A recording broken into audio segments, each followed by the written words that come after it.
ओम शांति।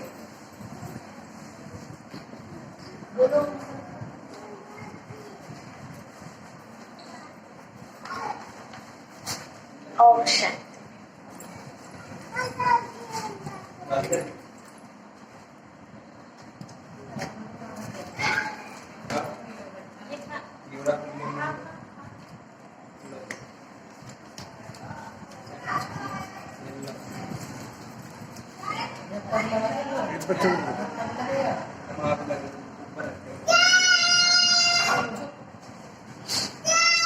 इन बच्चों को दे दो, इन बच्चों को, इन बच्चों को दे दो, इन बच्चों को दे दो। हाँ, बच्चों को दे दो। हमारे हिस्से का इन बच्चों को दो, हमारे हिस्से का बच्चों को दो।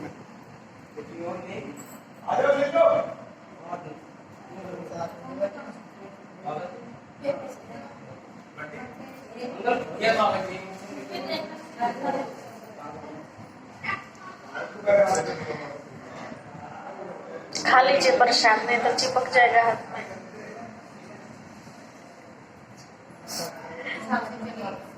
खाते रहो, आत्मा का प्रसाद भी खाते रहो, शरीर का प्रसाद भी खाते रहो। हाँ, दोनों चीज का ध्यान रखो, है ना। वो शरीर की खुराक है, और यहाँ जो सुन रहे हैं ये किसकी खुराक है?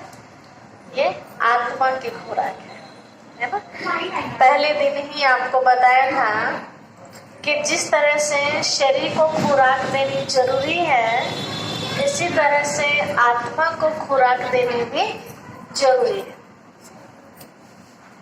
शरीर को खुराक न देने की वजह से शरीर बीमार, और आत्मा को खुराक न देने की वजह से आत्मा मतलब मन बीमार।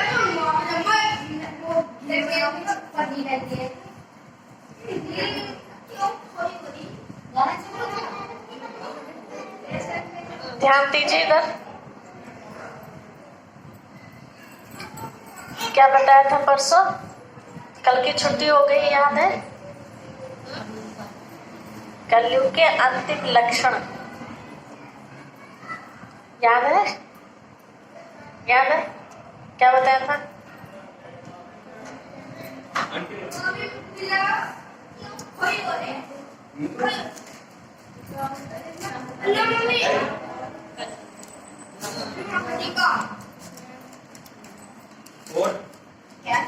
संगम किसके लिए चल रहा है? जिनको ज्ञान मिल रहा है, जिनका कनेक्शन परमात्मा पिता के साथ जुड़ा, उनके लिए संगम है। और कलयुग किसके लिए है? हाँ, जो अज्ञानता के अंधेरे में भटक रहे हैं, उनके लिए कलयुग है। जो कमरे के अंदर बैठे हैं उनके लिए संगम योग है, बाहर वालों को कलयुग है। हाँ, ये समझ लीजिए, ठीक है। जो ज्ञान को समझ रहे हैं उनके लिए संगम है, और जो ज्ञान को नहीं समझ रहे हैं उनके लिए कलयुग है। वे तो अंधेरे में ही है ना, उनको पता है कि आप यहाँ इतनी अच्छी अच्छी बातें सुन रही हैं, उनको तो लगता होगा कोई सत्संग कर रही हैं, है ना। जैसे और सत्संग होते आए हैं। आप खिलाओ बच्चों को। हाँ, अभी रख लीजिए। जैसे और सत्संग है, ऐसे ये भी कोई सत्संग कराते होंगे, बैठेंगे तब पता चलेगा ना कि क्या सुनाते हैं, क्या नई नई बातों की यहाँ जानकारियां दी जाती हैं। तो आज हम आपको जानकारी दे रहे हैं राजयोग के द्वारा अष्ट शक्तियों की प्राप्ति। राजयोग मतलब आत्मा का परमात्मा के साथ कनेक्शन जब हो जाता है तो आत्मा के अंदर ये शक्तियां आ जाती हैं। देखिए, आज तक हम सुनते थे, जैसे आज संतोष भाई ने भी पूछा कि कोई मंत्र दे दीजिए, ठीक है। अभी तक क्या लेते आए हम गुरुओं से? मंत्र ही तो लेते आए। और मंत्र कैसा लेते आए कि ये मंत्र किसी और को मत बता देना, ऐसे ही मंत्र लेके आए थे ना। देखिए, छिपाई कौन सी चीज आती है और बाटी कौन सी चीज आती है? हाँ, और छिपाई कौन सी चीज आती है? बुराई छिपाई है ना, बुराई को बांटा नहीं जाता। तो मंत्र जो हमें मिला तो वो क्या था? जिस हम छिपा रहे थे वो क्या है? ये तो बुराई में हो गया, भाई छिपा क्यों रहे? अच्छी चीज तो सबको दिखाई जाती है ना। आपके मोहल्ले में कोई बहुत बढ़िया कपड़ा बेचने वाला आ जाए, है ना, तो कपड़ा बेचने वाला ये कहेगा बहन तू तो ले ले पर किसी को बताइए मत ना। तो आपके मन में तुरंत क्या आएगा, इसका मतलब कुछ गड़बड़ है क्या कपड़े में जो मैं किसी को ना बताऊं। जब वो मना करेगा तो अद्भुत क्या आप जानबूझ के दूसरों को दिखाएंगे, देखिए भाई ठीक भी है क्या नहीं। वो कहेंगे हाँ ठीक है, पर वो नो कह रहा था किसी को बताइए मत ना। क्या है इस कपड़े में ऐसा जो किसी को बताइए मत ना? आएगा ना मन में ख्याल एक।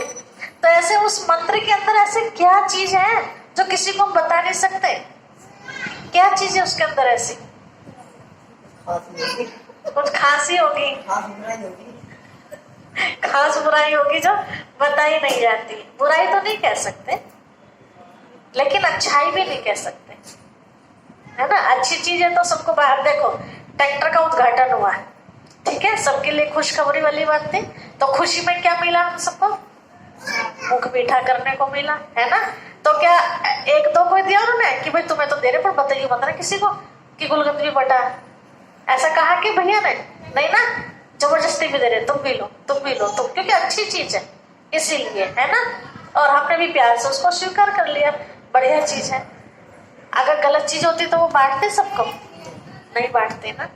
तो ऐसे जो हमें ज्ञान मिल रहा है तो ये बांटने के लिए होता है, अपने पास समेट करके रखने के लिए नहीं होता।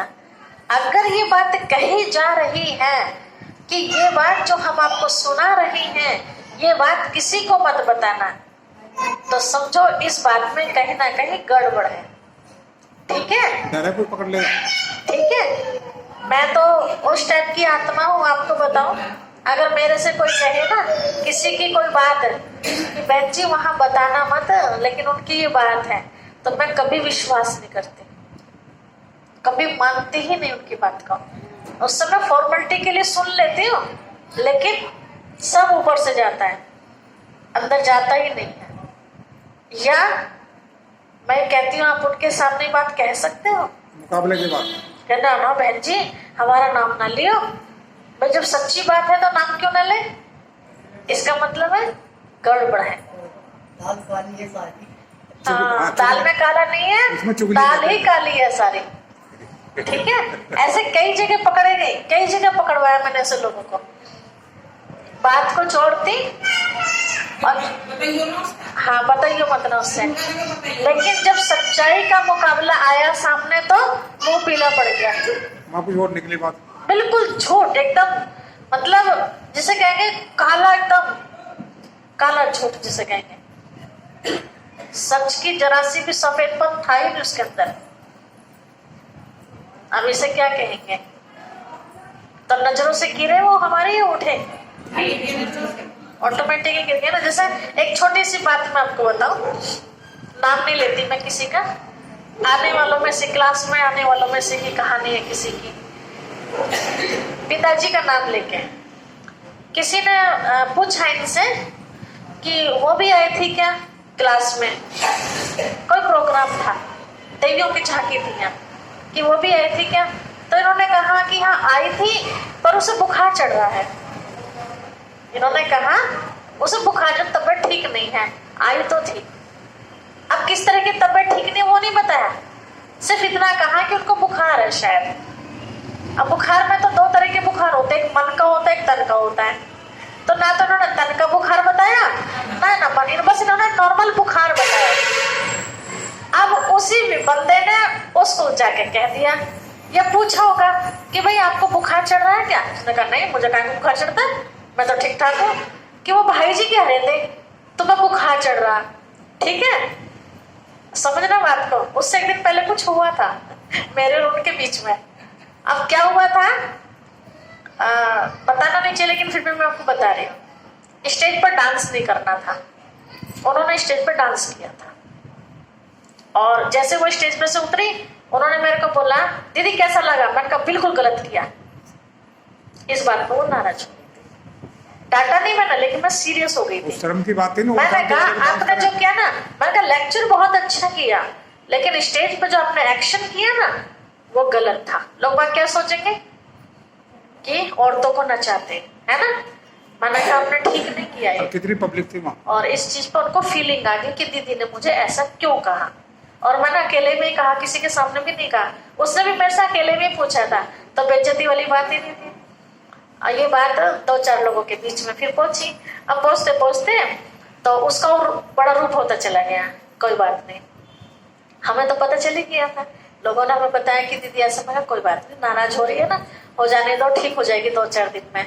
तो अगले दिन ये बात आई बुखार वाली, तो इन्होंने नॉर्मली कह दी कि उनको बुखार हो रहा, क्योंकि पता था आने वाली तो है नहीं प्रोग्राम में जब नाराज होगी तो।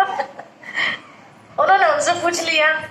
फिर उस बहन ने किसी को बोला, किसी को मतलब तीसरे व्यक्ति को, जो हमारे बहुत करीब था, जो ये सोचती थी कि मैं इनको बताऊंगी तो ये दीदी को डांटेंगे, ऐसे व्यक्ति को बताया, जो बहुत सेवाधारी आत्मा। कहा कि देखो भाई जी, मैंने तो कुछ भी नहीं कहा, और दीदी के पापा जी मेरे बारे में उल्टा सीधा फैला रहे हैं। उनको भी थोड़ा अजीब सा लगा कि भाई क्या उल्टा सीधा फैला दिया, कि मेरे बारे में सबसे कहते फिर रहे, शब्द क्या बोला, कहते फिर रहे हैं कि मुझे बुखार चढ़ गया मन का। अब जब उस भाई ने फिर मेरे को बोला, अब मुझे कैसा लगेगा, बुरा लगेगा ना। मैंने कहा मैं अभी पूछती हूँ पिताजी से।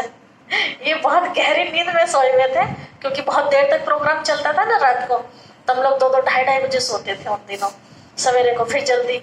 तो इनकी आंखें लाल हो रही पूरी, धर्मशाला में रुके हुए थे हम लोग यहाँ। तो मैंने इनको जब भी गहरी नींद में उठाया, मैंने कहा उठो जल्दी से पिताजी। बोला क्या हुआ? मैंने कहा अभी तो सच सच बताना, क्योंकि जब मैं किसी को लाती हूँ ना रिमांड पर, तो मैं किसी को नहीं बकसती, मैं आपको बता दूं। ये मेरे पिताजी है, मैं इन्हें भी नहीं बकसती। जो बात राइट है तो राइट है, कोई भी हो उसमें। मैंने इनको पूछा, मैंने कहा आप रोज ज्ञान सुनते हैं? बोला हाँ, बात क्या है? मैंने कहा सच सच बताना बिल्कुल। और ये समझ गए कि सरोज इस समय दुर्गा माँ बनी हुई है पूरा, अगर जरा सा भी कुछ किया तो करने की बेड़ा पार। मैं बिल्कुल सीरियस एकदम। मैंने कहा बिल्कुल सच सच बताना, याद करो आपने किसी को कहा कि उनको बुखार चढ़ रहा है? फिर उन्होंने याद किया, हाँ मैंने सवेरे क्लास में कहा था, उनको कहा था। मैंने कहा ये कहा था मन का बुखार चढ़ रहा?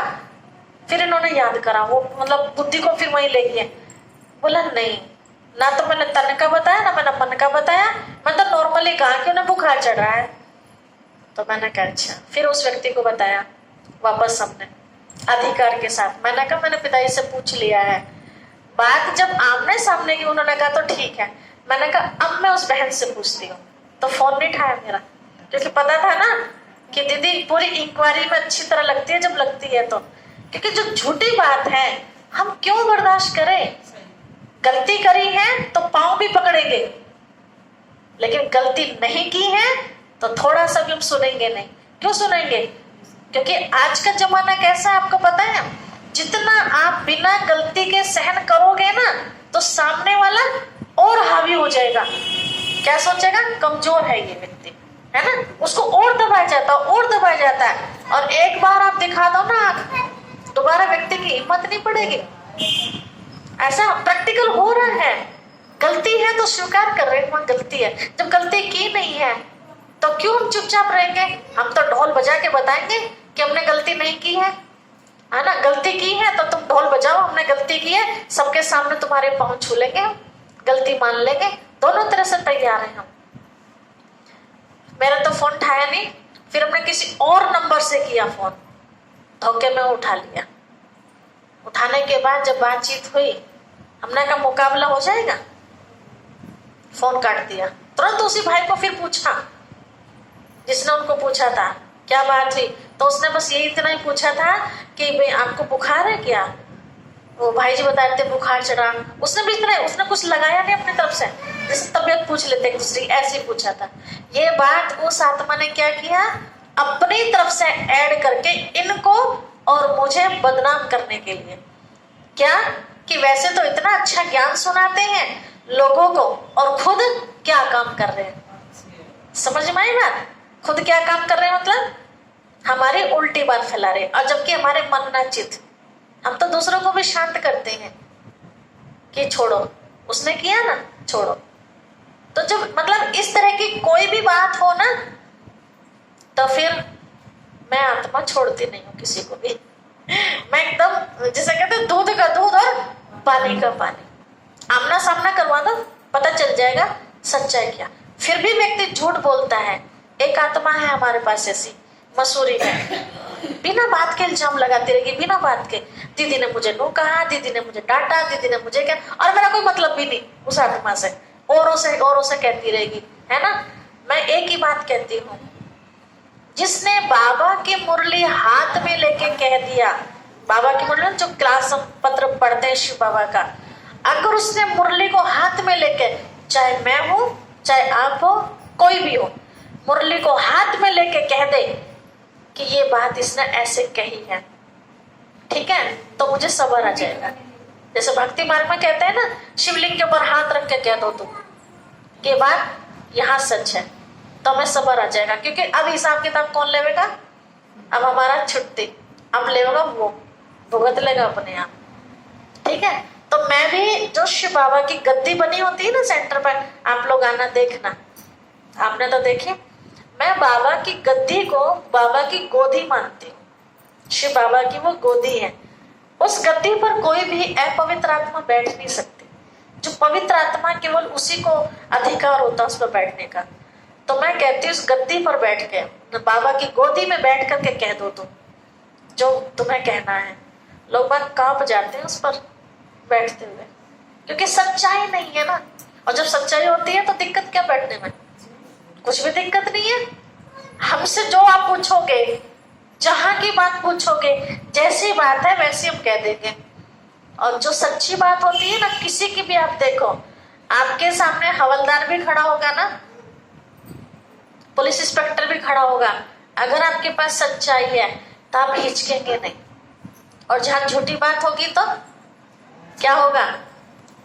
हाँ, तो ऐसे ही भगवान के सामने कोई कितना भी हेरा फेरी करना चाहे, हो सकती है? हो ही नहीं सकती। तो ये कहने का मतलब उदाहरण हमने किस लिए दिया कि भगवान की याद में इतनी शक्ति है, इतनी शक्ति है कि दो पड़ले होते हैं तराजू के, एक पड़ले में शिव बाबा भगवान और एक पड़ले में सारी दुनिया। कौन सा पड़ला भारी? तो इसलिए किसको पकड़ना है? उसको। अगर वो हमारे साथ है, दुनिया कितना भी बदनाम करती रहे, कितना भी किचड़ा उछालती रहे, कोई फर्क हमारे पे पड़ने वाला नहीं है। पड़ेगा तो किस पर पड़ेगा? उस जो गलत है ही नहीं। कोई मैं कितना भी गलत कहता रहे, आपको एक समझदार व्यक्ति हो, आप उसे कितना भी पागल है पागल है पागल, वो पागल हो जाएगा क्या? समझदार तो समझदार रहेगा, कहने वाला पागल हो जाएगा बल्कि, क्योंकि पाप कर रहा है ना, गलत शब्द यूज कर रहा एक अच्छे व्यक्ति के लिए। तो इसीलिए वे शक्तियां कौन सी हैं जो शिव बाबा को याद करने से मिलती हैं। अभी तक हम मंत्र कहते थे ना, मंत्र का मतलब क्या होता है? मंत्र शब्द आ रहा ना, मन जमा तर, मतलब मन को तारने वाला वो कौन सा शब्द है, उसी को मंत्र कहते हैं। मन को तारने वाले विधि जो है, तरीका जो है, उसी को मंत्र कहते हैं। तो वो तरीका कौन सा है? आत्मा का कनेक्शन परमात्मा के साथ जुड़ जाना। मैं आत्मा और शिव बाबा परमात्मा, कनेक्शन जुड़ गया तो मन तर गया, और कनेक्शन टूट गया तो मन डूब गया। कहाँ डूब गया? पाप में, या कहे भव सागर में। हम सब प्रार्थना करते हैं ना, इस कलयुगी भव सागर से प्रभु हमें पार ले चलो। कई गीत भी ऐसे बने हुए हैं। तो इस भव सागर से मतलब दुख में से बाहर कैसे निकलेंगे हम? जब मन को परमात्मा पिता में लगाएंगे।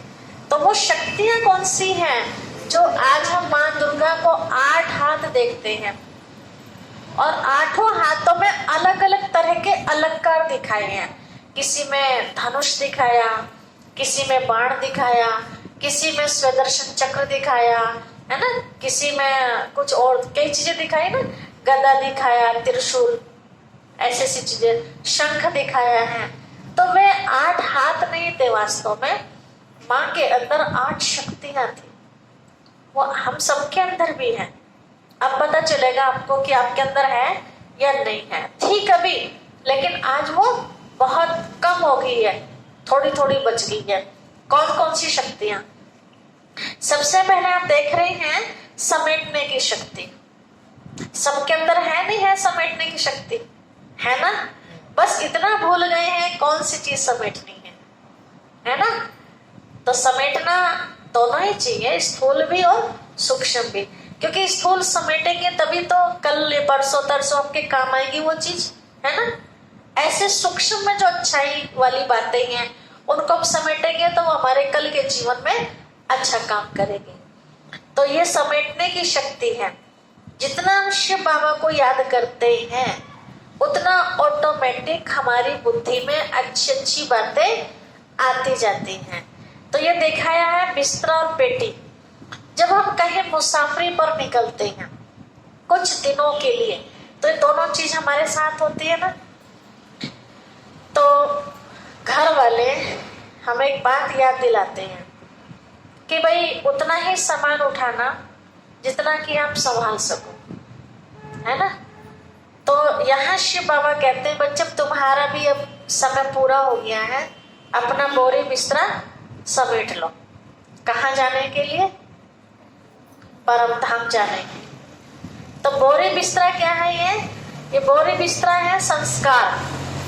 मतलब चारों तरफ जो हमारी बुद्धि भटकी हुई है ना, अपनी बुद्धि को हम समेट लें।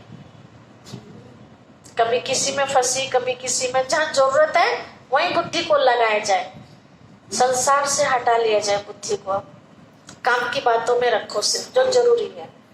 दूसरा जो पेटी है यह है बुद्धि रूपी पेटी। तो बुद्धि में क्या रखे हम? उधर से तो हमने हटा दिया, अब बुद्धि में रखना क्या है? सिर्फ काम की बात, ज्ञान रतन, किसी की सेवा कैसे करनी है वो प्लानिंग। तो जब हम एक देश छोड़ के दूसरे देश में जाते हैं तो बीच में बॉर्डर पड़ता है, तो बॉर्डर में चेकिंग होती है ना, 1 नंबर का माल है या 2 नंबर का। तो ऐसे जब हम आत्मा यहाँ से परम धाम जाएंगे तो बीच में सूक्ष्म लोग बॉर्डर पड़ेगा, तो बॉर्डर में चेकिंग होगी तो दोनों चीज खुलेगी हमारी, ठीक है? ये बिस्तरा भी खुलेगा जो हम कर्म करके लपेटते हैं ना, कर्म रूपी बिस्तरा खुलेगा, और ये बुद्धि रूपी पेटी खुलेगी। क्या भर के लाए हो बुद्धि के अंदर? अगर 2 नंबर का माल निकला तो क्या होगा? 2 नंबर वाले के साथ क्या होता है? हाँ, इसीलिए 2 नंबर का माल मतलब अनेकों की बातें, ठीक है? सबकी बात बुद्धि में रखना। और 1 नंबर का माल मतलब एक परमात्मा पिता की याद और नेक कर्म, मतलब अच्छे कर्म, ठीक है? तो शिव बाबा को जब याद करते हैं तो ऑटोमेटिक हमारी बुद्धि चारों तरफ से सिमट जाती है। दूसरा दिखाया है सहन शक्ति, ऑटोमेटिक हमारे अंदर आ जाती है। ये दिखाया एक बच्चा पेड़ पर पत्थर मार रहा है, पेड़ उसे क्या दे रहा है? आम। पत्थर तो नहीं दे रहा ना।